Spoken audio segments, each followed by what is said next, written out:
ஒன்றிய அரசுடைய அந்த நிதி வரியின் மூலம் கிடைக்கக்கூடிய மொத்த நிதியில் 10 விழுக்காடு வரை தமிழ்நாடு கொடுக்கிறது. ஆனால் தமிழ்நாட்டுக்கு வரி பகிர்வின் மூலம் மோடி அரசு தருவது ஒரு 4 விழுக்காடு தான். ஆனால் பீகார் வந்துட்டு 2% தான் கொடுக்குது. ஆனால் அவங்களுக்கு மத்திய அரசு எதை சாதிக்குமோ அந்த திட்டங்களை எல்லாம் சொல்கின்றார். செங்கல்பட்டிலிருந்து திருச்சி வரை 6 வழி பாதையாக மாற்ற வேண்டும், திருச்சியிலிருந்து கரூரை 6 வழி பாதையாக மாற்ற வேண்டும். இதெல்லாம் நீங்க சொல்லவே வேணாம், அவங்க செய்வாங்க. ஏன்னா அதுக்கு தான் அவங்க இருக்கிறாங்க. அந்த மாதிரி சாலைகளை போட்டு அதில் வந்து சாலை சுங்க வரிகளை அமைத்து அதை கார்பரேட்டுகளுக்கு கொடுத்து அவங்க நல்லா சம்பாதிக்கிறதுக்கு கொடுவாங்க. அதிகமான சுங்க வரி மையங்கள் இருக்கிறது பார்த்தீங்கன்னா விஜய் இன்னமும் தமிழ்நாட்டினுடைய தேவை எது, தமிழ்நாடு எந்த இடத்தில் நெருக்கடி சந்திக்கிறது என்பதை புரிந்து கொள்ளவில்லை. உடல் வலிமையை உறுதி செய்யும் சிலாஜித், கவனத்தை மேம்படுத்தும் அஸ்வகந்தா மற்றும் உயிர் சக்தியை பெருக செய்யும் சஃபேடு முஸ்லி போன்ற இமயமலையின் உணவுப் பொருட்களை கொண்டு வந்து மிஸ்டர் பர்ஃபெக்ட் உருவாக்கப்பட்டுள்ளது. உங்கள் முழு குடும்பத்தின் ஆரோக்கியத்தை மா நேச்சுரல்ஸ் மூலம் உறுதி செய்திருங்கள். 100% இயற்கையான மூலிகை பொருட்கள் மூலம் உருவாக்கப்பட்ட மிஸ்டர் பர்ஃபெக்ட் மற்றும் மிஸ் பர்ஃபெக்ட் தலைமுறையாக குடும்பங்களின் உடல் வலிமை, மன வலிமை மற்றும் மகிழ்ச்சியை பெருக செய்கிறது.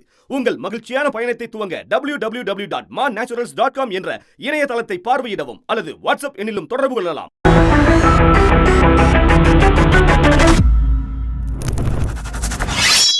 வணக்கம் தோழர்களே, ரோஸ்டர்ஸின் வாயிலாக இன்று மீண்டும் உங்களை சந்திப்பதில் பெரும் மகிழ்ச்சி அடைகின்றேன். பிரதமர் மோடி முன்னிலையில் டெல்லியில் நேற்று நடந்த நிதி Aayog national institute for transforming India என்கின்ற அந்த அமைப்பு ஏற்பாடு செய்த மாநில முதலமைச்சர்கள் கூட்டத்தில் கலந்து கொண்ட தமிழக முதலமைச்சர் ஜோசப் விஜய் தமிழ்நாட்டினுடைய நிலையையும் தமிழ்நாட்டினுடைய எதிர்பார்ப்பையும் எடுத்து வைத்து ஒரு மனுவை அவர் வாசித்திருக்கிறார். அதில் பார்த்தீர்களான தமிழ்நாடு 2வது பெரிய பொருளாதாரம், இந்தியாவிலே 2வது பெரிய பொருளாதார வளர்ச்சி பெற்ற ஒரு மாநிலம். இந்தியாவில் வேலையில் ஈடுபட்டிருக்கக்கூடிய பெண்களில் 43 விழுக்காடு தமிழ்நாட்டைச் சேர்ந்தவர்கள். தமிழ்நாடு 2036க்குள் $1.5 ட்ரில்லியன் பொருளாதாரமாக உயரும் என்றெல்லாம் அவர் எடுத்து பேசியிருக்கிறார். ஆட்சிக்கு வந்த ஒரு மாதத்தில் சாதிக்கப்பட்டவை அல்ல இவையெல்லாம் ஸ்டாலின் ஆட்சி காலத்தில் தான் சாதிக்கப்பட்டவை என்பது குறிப்பிடத்தக்கது. அதே நேரத்தில் அவர் சில கோரிக்கைகள் எல்லாம் முன்வைத்திருக்கின்றார். தமிழ்நாட்டினுடைய தேவை என்ன என்று பார்க்கும்போது இந்த கல்வி திட்டத்தில் சமக்ர சிக்ஷா அபியான் அந்த திட்டத்தின்படி இந்திய ஒன்றிய அரசு தர வேண்டிய ஒரு 3600 கோடி ரூபாயை இதுவரை தரவில்லை. ஏனென்றால் தமிழ்நாடு மோடி அரசினுடைய அந்த புதிய கல்விக் கொள்கையை ஏற்றுக்கொள்ளவில்லை. இப்படியெல்லாம் செய்து நீங்கள் தமிழ்நாட்டுக்கு தர வேண்டிய நிதியை மறுக்கக்கூடாது என்று ஒரு வேண்டுகோளை விடுத்திருக்கிறார். ஆனால் அது தொடர்பான ஒரு வழக்கை உச்சநீதிமன்றத்தில் தமிழ்நாடு அரசு தொடுத்திருக்கிறது என்பதை அறியாமல். அடுத்தபடியாக நீங்கள் பார்த்தீர்களானால் உள்ளபடியே விஜய் எழுப்ப வேண்டிய முக்கியமான ஒரு பிரச்சனை, தமிழ்நாடு அதனுடைய இவ்வளவு பெரிய வளர்ச்சிக்கு காரணம் அங்கே இருக்கக்கூடிய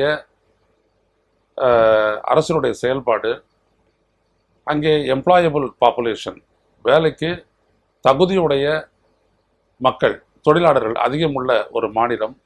இதற்கெல்லாம் சேர்த்து நாங்கள் மேம்பாட்டை முழுமையாக அந்த மக்களுடைய மேம்பாடு, வாழ்க்கை மேம்பாட்டிற்கு உதவ வேண்டும் என்றால் இந்திய ஒன்றிய அரசு அளிக்க வேண்டிய அந்த வரி பகிர்வை அதிகப்படுத்த வேண்டும் என்று கோரியிருக்க வேண்டும். நாங்கள் 9-10 விழுக்காடு வரி ஒன்றிய அரசுடைய அந்த நிதி வரியின் மூலம் கிடைக்கக்கூடிய மொத்த நிதியில் 10 விழுக்காடு வரை தமிழ்நாடு கொடுக்கிறது. ஆனால் தமிழ்நாட்டுக்கு வரி பகிர்வின் மூலம் மோடி அரசு தருவது ஒரு 4 விழுக்காடு தான். ஆனால் பீகார் வந்துட்டு 2% தான் கொடுக்குது. ஆனால் அவங்களுக்கு 10% கொடுக்குறாங்க திருப்பி நிதி பகிர்வில். மத்திய பிரதேசம் 8% தான் கொடுக்குது, அவங்களுக்கு 16% கொடுக்குறாங்க. தமிழ்நாடு கொடுக்கறதுல 4% தான் திருப்பி கொடுக்குறாங்க. அது ஸ்டாலின் பலமுறை வற்புறுத்தி இருக்கின்றார். ஏனோ தெரியவில்லை, அந்த விடயத்தை எடுத்து மோடி முன்னிலையில் நடந்த அந்த நிதி ஆயோக் கூட்டத்தில் விஜய் சொல்லவே இல்லை. அப்படியே அதை விட்டு விட்டார். மாறாக மத்திய அரசு எதை சாதிக்குமோ அந்த திட்டங்களை எல்லாம் சொல்கின்றார். செங்கல்பட்டிலிருந்து திருச்சி வரை 6 வழி பாதையாக மாற்ற வேண்டும், திருச்சியிலிருந்து கரூரை 6 வழி பாதையாக மாற்ற வேண்டும். இதெல்லாம் நீங்கள் சொல்லவே வேணாம், அவங்க செய்வாங்க. ஏன்னா அதுக்கு தான் அவங்க இருக்கிறாங்க. அந்த மாதிரி சாலைகளை போட்டு அதில் வந்து சாலை சுங்க வரிகளை அமைத்து அதை கார்பரேட்டுகளுக்கு கொடுத்து அவங்க நல்லா சம்பாதிக்கிறதுக்கு கொடுவாங்க. அதிகமான சுங்க வரி மையங்கள் இருக்கிறது பார்த்தீங்கன்னா தமிழ்நாடு தான். மற்ற மாநிலங்கள்லாம் 60 கிலோமீட்டர் 70 கிலோமீட்டருக்கு ஒன்று இருக்குது. தமிழ்நாட்டில் மட்டும்தான் 35 கிலோமீட்டருக்குலாம் ஒன்று இருக்குது. அது ஏற்கனவே பார்லிமெண்ட் வரைக்கும் போட்டு எடுத்து சொல்லியாச்சு. ஆனால் இது வரைக்கும் தீரலை. ஆக விஜய் இன்னமும் தமிழ்நாட்டினுடைய தேவை எது, தமிழ்நாடு எந்த இடத்தில் நெருக்கடி சந்திக்கிறது என்பதை புரிந்து கொள்ளவில்லை. தமிழ்நாட்டுக்கு 10 லட்சம் கோடி கடன் இருக்கிறது, கடன் வாங்கி விட்டார்கள் என்பதை மட்டும் ஒரு தேர்தலில் சொன்னார். இங்கே முதலமைச்சர் ஆன ஒன்று கூட சொல்கிறாரு. ஆனால் 10 லட்சம் கோடி கடன் வாங்குறதுக்கு காரணம் என்ன? ஒன்றிய அரசு கொடுக்கக்கூடிய அந்த நிதி வரி பகிர்வை ஒரு பீகாருக்கு கொடுப்பதை போல 2 மடங்கோ 5 மடங்கோ இல்லை உத்தரப்பிரதேசம் கொடுப்பது போல 2 மடங்கோ உயர்த்தி கொடுத்தா தமிழ்நாடு கடன் வாங்க வேண்டிய அவசியம் கிடையாது. ஏன்னா தமிழ்நாட்டுடைய தேவைகள் அதிகம். தமிழ்நாடு இன்றைக்கு வறுமை கோட்டிற்கு கீழ் வாழக்கூடியவர்களுடைய எண்ணிக்கை கிட்டத்தட்ட 0 என்று சொல்லக்கூடிய அளவுக்கு குறைத்திருக்கிறது என்றால் அதற்கு காரணம் தமிழ்நாடு அரசு நிறைவேற்றியிருக்கக்கூடிய சமூக நலத்திட்டங்கள். இந்த திட்டங்கள் தான் வந்துட்டு பார்த்தீங்கன்னா மிகப்பெரிய அளவிற்கு வாழ்க்கை மேம்பாட்டுக்கு உதவி இருக்கிறது. இதெல்லாம் கவனிக்கணும். இந்த சமூக நலத்திட்டங்கள் தான் ஒரு மாணவன் வந்துட்டு ஏழை எளிய மாணவன் வந்துட்டு ஸ்கூல் படிப்பு முடிச்சிட்ட உடனே கல்லூரிக்கு படிக்க போகும்போது மாதம் 1000 ரூபா போடுறதுன்றது அப்போ தான் படிக்க முடியும். அந்த உதவித்தொகை இருந்தால் தான் படிக்க முடியும். இந்த இலவச பேருந்து பயணம், விடியல் பயணம் அதை எடுத்துக்கிட்டீங்க அப்படின்னோம்னா எங்கே வேணாலும் ஒரு மாவட்டத்தில் போயிட்டு வேலை செஞ்சுட்டு அவங்க திரும்ப முடியும். அதுக்கு வந்துட்டு போக்குவரத்தில் ஆகக்கூடிய அந்த கட்டண சுமையை வந்துட்டு அவங்ககிட்ட இறக்கி வைக்கணும். அது தமிழ்நாடு அரசு தான் தனது நிதியிலிருந்து டிரான்ஸ்போர்ட் கார்பரேஷனுக்கு ஏற்படக்கூடிய அந்த இழப்பீட்டை சரி செய்கிறது, ஈடு செய்கிறது, மானியமாக கொடுத்து ஈடு செய்கிறது. இதெல்லாம் வந்துட்டு பேசவே இல்லை.